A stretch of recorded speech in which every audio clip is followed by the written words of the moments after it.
Good morning everyone. Now next topic is general Lebesgue integral. अभी तक हमने पढ़ा है बाउंडेड मेजरेबल फंक्शन और नॉन नेगेटिव मेजरेबल फंक्शंस। अब हम बात करेंगे सिंपल मेजरेबल मतलब ओनली मेजरेबल फंक्शंस के बारे में। So a measurable function f is said to be Lebesgue integrable. अगर आपके पास कोई मेजरेबल फंक्शन एफ है उसे हम लिबेग इंटीग्रेबल कब कहेंगे? अगर उसका पॉजिटिव पार्ट और नेगेटिव पार्ट दोनों ही उस सेट पर इंटीग्रेबल है, then we can say that कि वो फंक्शन कैसा है, लिबेग इंटीग्रेबल है। सो अब measurable function f is said to be Lebesgue integrable over E if negative part of f and positive part of f both are integrable over E, and we write it as integral f over e is equals to integral f positive over e minus integral f negative over e। इसी से related हमारे result है कि f positive आपके पास क्या होता है, maximum of f of x and 0, और f नेगेटिव क्या होता है, maximum of minus f of x comma 0 which is equals to minimum of f of x comma 0। And also we have f जो है f positive minus f negative के equal होता है, और मॉड ऑफ f जो है f positive plus f negative के equal होता है। सो इसी से रिलेटेड हम कुछ थ्योरम्स करेंगे। देखो हमारी फर्स्ट थ्योरम क्या है, immeasurable function f is integrable over e if and only if mod of f is integrable over e। कि अगर फंक्शन f इंटीग्रेबल है e सेट पर तो उसका मोड भी इंटीग्रेबल होगा, और अगर मोड इंटीग्रेबल है तो f भी इंटीग्रेबल होगा। So first let us suppose that कि f जो है इंटीग्रेबल है e पर, हमें मोड फाइंड आउट करना है। सो अगर वो इंटीग्रेबल है तो इंटीग्रल f ओवर e क्या होगा, less than infinity means finite होगा, और f किसके इक्वल है, f positive minus f negative के इक्वल, तो ये इंटीग्रल भी क्या होगा, फाइनाइट होगा। इसको सेपरेट कर सकते हो, integral f positive over e minus f negative over e less than infinity means ये इन दोनों का डिफरेंस क्या है, फाइनाइट है। अगर दो वैल्यूज़ का डिफरेंस फाइनाइट है मीन्स वो दो वैल्यूज़ भी क्या होंगी, फाइनाइट होंगी। तो ये भी आपके पास फाइनाइट होगा, ये भी आपके पास फाइनाइट होगा, और दो वैल्यूज़ फाइनाइट है तो उनका सम भी क्या होता है, फाइनाइट होता है। सो हमारे पास इन दोनों का सम भी क्या हो जाएगा, फाइनाइट होएगा। एज यू नो दैट कि मॉड ऑफ f जो है f positive plus f negative के इक्वल होता है, तो ये हमारे पास किसके इक्वल आएगा, integral mod of f over e के इक्वल। तो integral mod of f over e भी क्या हो जाता है, फाइनाइट हो जाता है। तो अगर ये फाइनाइट है इट मीन्स मॉड f क्या है, इंटीग्रेबल है over set e। Converse part is that कि suppose that mod of f जो है इंटीग्रेबल है। अगर मॉड ऑफ f इंटीग्रेबल है तो integral mod of f over e finite होगा। मॉड f की वैल्यू क्या है, मॉड f को हम लिख सकते हैं f positive plus f negative, और इंटीग्रल लेंगे तो mod of f over e is equals to integral f positive over e plus f negative over E. So ये भी क्या हो जाएगा, फाइनाइट, और ये फाइनाइट है तो मीन्स ये सेपरेटली भी क्या होंगे, फाइनाइट होंगे। और अगर ये दोनों सेपरेटली फाइनाइट है तो इनका डिफरेंस भी क्या होगा, फाइनाइट होगा, और इनका डिफरेंस किसके इक्वल होगा, f के इक्वल होगा। तो we can say that integral f over e क्या होगा, फाइनाइट होगा, जिसके साथ आपकी ये थ्योरम प्रूफ होती है कि f जो है इंटीग्रेबल होगा if and only if mod of f जो है इंटीग्रेबल होगा over the set e। Now our next theorem is, let important theorem है, let f and g be integral over e, f और g integrable है e पर, then cf भी क्या होगा, इंटीग्रेबल होगा over e, and integral cf जो है वो किसके इक्वल होगा, c टाइम्स इंटीग्रल f के इक्वल होगा। सिमिलरली सेकेंड पार्ट है f प्लस g भी इंटीग्रेबल होगा, और integral f plus g over e किसके इक्वल होगा, integral f over e plus integral g over e। Third है कि अगर f less than equals to g है almost everywhere, then integral f जो है less than equals to integral g हो जाएगा। और फोर्थ पार्ट है कि e1 e2 अगर आपके पास डिस्जॉइंट मेजरेबल सेट्स है contained in e, then integral f over e1 union e2 किसके इक्वल होगा, integral f over e1 plus integral f over e2 के इक्वल होगा। So first take part one क्या कहता है कि CF जो है इंटीग्रेबल होगा e पर, अगर f और g इंटीग्रेबल है तो इंटीग्रल CF किसके इक्वल होगा, c इंटीग्रल f के। अब किस पे डिपेंड करता है, c पे डिपेंड करता है। तो c में हम दो केसेस ले लेते हैं कि c greater than equals to 0 के केस में क्या होगा, और c less than equals to 0 के केस में। अगर मैं c greater than equals to 0 की बात करूँ तो CF पॉजिटिव क्या होगा, मैक्सिमम ऑफ CF कॉमा 0, तो मैं सी बाहर ले सकती हूँ, तो maximum of F comma zero, और ये किसके इक्वल है, एफ पॉजिटिव के इक्वल, तो सी एफ का whole positive part of C F किसके इक्वल होगा, c into positive part of f के इक्वल होगा। Similarly c F negative part of C f क्या होगा, maximum of minus c f comma zero, तो minus common लोगे तो c maximum of minus F comma zero आ जाएगा, तो which is equals to c into negative part of f के। तो negative part of C F किसके equal है, सी into negative part of f के इक्वल है। अब हमारे पास एफ क्या है, इंटीग्रेबल है, तो एफ पॉजिटिव और एफ नेगेटिव दोनों ही क्या होंगे, इंटीग्रेबल होंगे। सो सी एफ पॉजिटिव और सी एफ नेगेटिव भी क्या होगा, इंटीग्रेबल होगा। तो सी एफ पॉजिटिव किसके इक्वल है, positive part of C F के इक्वल है, सी एफ नेगेटिव किसके इक्वल है, negative part of C F के इक्वल है। तो अगर सी एफ पॉजिटिव और सी एफ नेगेटिव इंटीग्रेबल है तो ये भी दोनों क्या हो जाएंगे, इंटीग्रेबल हो जाएंगे। और पॉजिटिव किसी भी फंक्शन के पॉजिटिव और नेगेटिव पार्ट इंटीग्रेबल हो जाते हैं तो फंक्शन क्या हो जाता है, इंटीग्रेबल हो जाता है। इट मीन्स सी एफ क्या हो जाएगा, इंटीग्रेबल हो जाएगा। तो ये आपका फर्स्ट पार्ट प्रूव हो गया। सेकेंड मतलब इसी के फर्स्ट पार्ट का ही सेकेंड क्या है आपके पास, क्या प्रूफ करना है, इंटीग्रल सी एफ किसके इक्वल है, सी इंटू इंटीग्रल एफ के इक्वल है। So integral C F positive की बात करें तो मैं इस तरह से लिख सकती हूँ, सी एफ पॉजिटिव, यहाँ से यहाँ पॉजिटिव लिख देते हैं, तो C F positive part of C F किसके इक्वल है, सी into positive part of f के इक्वल है, which is equals to c integral f positive. इसी तरह से negative part of C F किसके इक्वल है, integral C F negative is equals to c integral f negative के equal है। दोनों को हम क्या करेंगे, सब्ट्रैक्ट करेंगे, तो आपके पास क्या आएगा, सी एफ आएगा, because positive part of C F minus negative part of C F किसके इक्वल होगा, सी एफ के इक्वल होगा। तो ये वैल्यू किसके इक्वल है, इसके इक्वल है, और ये वैल्यू इसके इक्वल, दोनों से सी कॉमन आ रहा है तो आपके पास ये पार्ट हो जाएगा। यहाँ से एफ पॉजिटिव और एफ नेगेटिव किसके इक्वल होता है, एफ के इक्वल है, तो आपके पास इंटीग्रल सी एफ ओवर ई किसके इक्वल आ जाएगा, c into integral of f over E के इक्वल आ जाएगा। Now our case second is c is less than zero, कि अगर आपके पास सी नेगेटिव होता है। सो इस केस में आपके पास positive part of C f क्या बनेगा, maximum of C f comma zero. अब सी तो नेगेटिव है तो मैंने उसको किसी पॉजिटिव का नेगेटिव ले लिया, mean C is equal to minus K ले लिया, जहाँ पे के आपके पास पॉजिटिव है।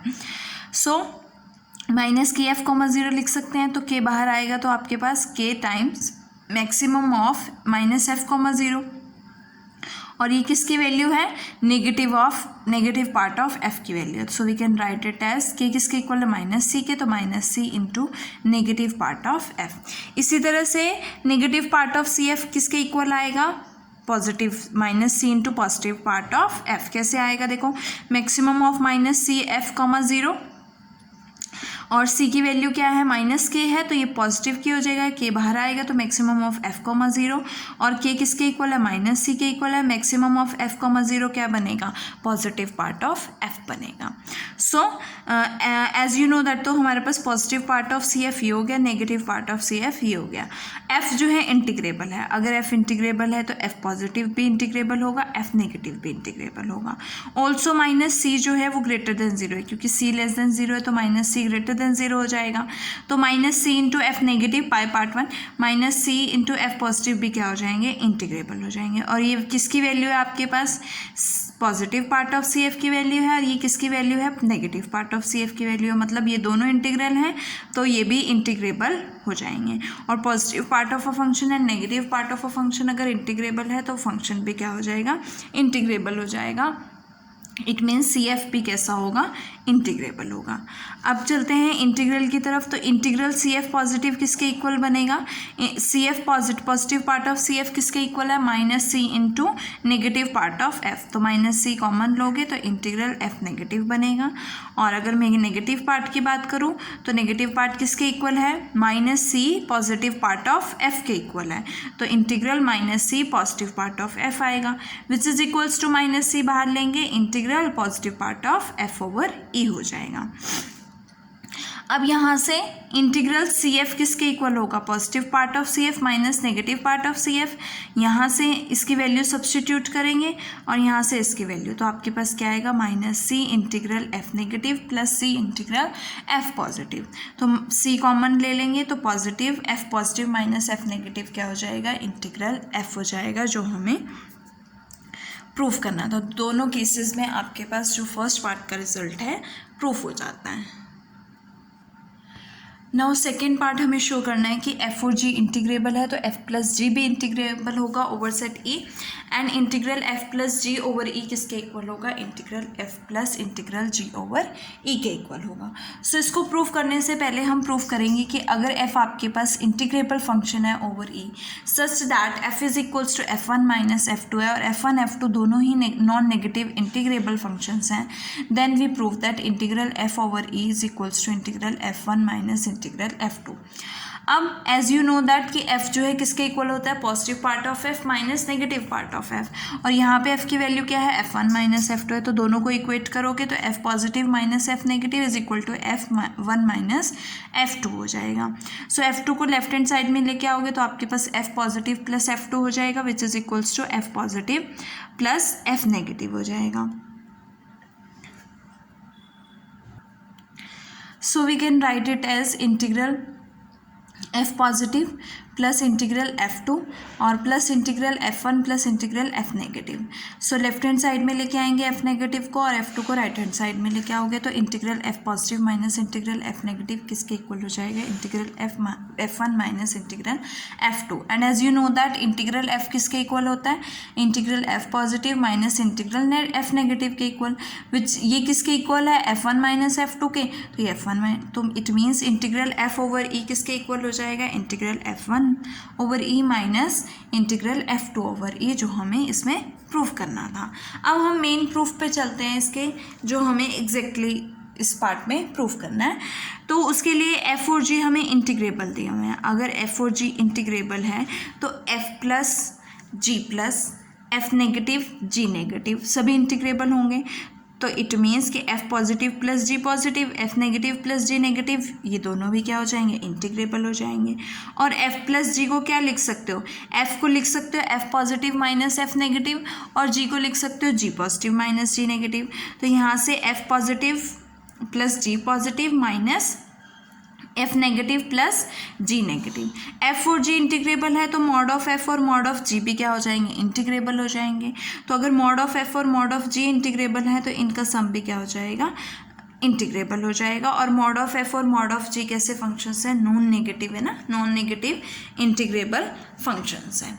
Now mod of, as you know that कि mod of F plus G किससे लेस देन इक्वल्स टू होता है, mod of F plus mod of G से लेस देन इक्वल्स टू होता है। तो अगर ये इंटीग्रेबल है तो ये वैल्यू भी क्या होगी, इंटीग्रेबल होगी। और एज यू नो दैट अगर किसी फंक्शन का मॉड इंटीग्रेबल होता है तो वो फंक्शन भी इंटीग्रेबल होता है, तो F प्लस G भी क्या हो जाएगा, इंटीग्रेबल हो जाएगा। और F प्लस G की वैल्यू क्या है, F positive plus G positive minus F negative plus G negative. And जो हमने रिजल्ट किया है, प्रूफ किया है, वहाँ से integral F plus G over E किसके इक्वल हो जाएगा, this integral minus this integral के इक्वल हो जाएगा। इनको सेपरेट कर सकते हो इस तरह से, इसको इसके साथ ले आओ और इसको इसके साथ ले जाओ, तो आपके पास क्या बनेगा, integral F over E plus integral G over E, जो आपको प्रूफ करना था। नाउ और थर्ड पार्ट इज कि अगर f जो है less than equals to g है ऑलमोस्ट एवरीवेयर, इट मीन्स कि इंटीग्रल f ओवर e जो है वो less than equals to integral g over e होगा। सो इसके लिए f is less than equals to g है almost everywhere, means g minus f जो है वो ग्रेटर देन इक्वल्स टू हो जाएगा 0 ऑलमोस्ट एवरीवेयर। तो इट मीन्स इसका इंटीग्रल भी ग्रेटर देन इक्वल्स टू 0 हो जाएगा। तो अगर मैं g फाइंड आउट करती हूँ इंटीग्रल g, तो मैं इसको लिख सकती हूँ integral g minus f plus f, separate करोगे तो इंटीग्रल g माइनस f तो ग्रेटर देन इक्वल्स टू 0 है, तो ये वैल्यू किससे ग्रेटर देन इक्वल्स टू हो जाएगी, इंटीग्रल f से ग्रेटर देन इक्वल्स टू हो जाएगी। तो इंटीग्रल g जो है वो किससे ग्रेटर हो गया, इंटीग्रल f से ग्रेटर हो गया, जो हमें प्रूफ करना था। Now our fourth part is कि अगर हमारे पास E1 और E2 डिसजॉइंट है ना, डिसजॉइंट दिए हुए हैं हमें, डिसजॉइंट मेजरेबल सेट्स आपको गिवन है E1 और E2, इट मीन्स उनकी इंटरसेक्शन एम्प्टी हो जाएगी। We have to show that integral f over E1 union E2 किसके इक्वल होगा, integral f over E1 plus integral f over E2। So as you know that integral f over E1 union E2 किसके equal बनेगा, integral f over characteristic over E1 union E2 के equal. और इसको आप E1 E2 जो है disjoint है तो इसको लिख सकते हो characteristic over E1 plus characteristic of E2। So we can write it as F into characteristic over E1 plus F into characteristic function of E2, और सेपरेट करोगे इंटीग्रल्स तो ये हो जाएगा। इस इंटीग्रल को क्या लिख सकते हो, F over E1 plus integral F over E2। तो यहाँ से integral F over E1 union E2 जो है किसके इक्वल हो जाता है, integral F over E1 plus integral F over E2 के, अगर E1 E2 कैसे सेट्स हैं, डिसजॉइंट मेजरेबल सेट्स हैं। और इसके साथ आपकी ये थ्योरम खत्म होती है। नेक्स्ट वीडियो में हम कुछ क्वेश्चंस और एग्जांपल्स करेंगे।